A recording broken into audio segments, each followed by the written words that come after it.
Bonjour, je me présente Yannick Seyer. Bienvenue dans cette série pour apprendre à parler le français.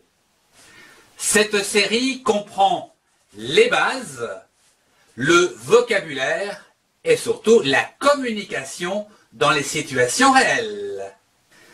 À la fin de chaque cours, apprendre à parler le français, je vous propose de nombreux liens pour parfaire vos connaissances sur le sujet du jour.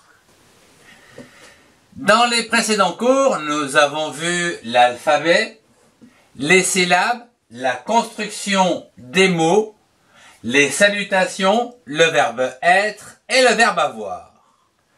Dans ce 7e cours, je vous propose de voir ensemble la famille et le genre féminin et masculin. Commençons par les bases avec les genres masculins et féminins. En français, une phrase simple est composée d'au moins un sujet et d'un verbe, comme par exemple « Une citrouille est sur le mur » ou « sur le tableau » ou encore « Un fantôme fait peur à Halloween ». Dans ces deux phrases, les sujets, une citrouille, un fantôme, ont des genres différents. Le genre masculin est déterminé par un déterminant masculin, un, le, comme par exemple le fantôme ou un fantôme.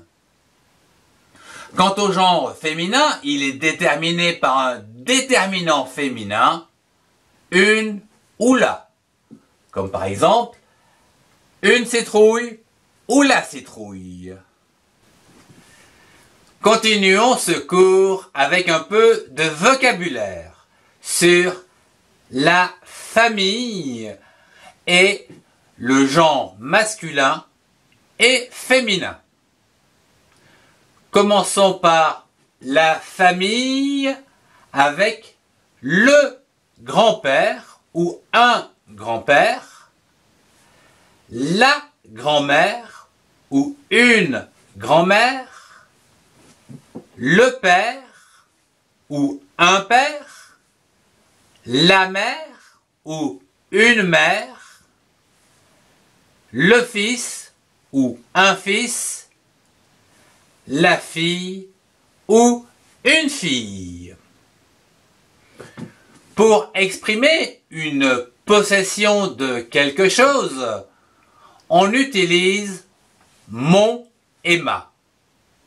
On utilise mon devant un nom masculin et ma devant un nom féminin. Exemple avec ma famille.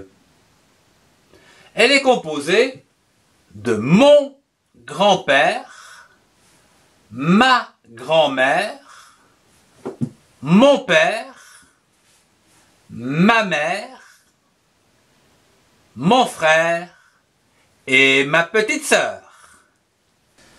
Voici quelques phrases bien utiles à connaître sur la famille et les genres masculins et féminins. D'une part, dans les présentations, vous pouvez dire « Voici mon père » ou encore « Voici ma petite sœur » ou encore « Voici mon professeur ».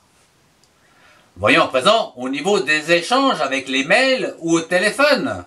Vous pouvez dire « Voici mon téléphone » ou encore « Voici mon mail ». Passons à présent aux questions, que l'on peut donc exprimer comme ceci. Où est mon livre? Ou encore, est-ce mon chapeau? Ou encore, avez-vous retrouvé mon mail?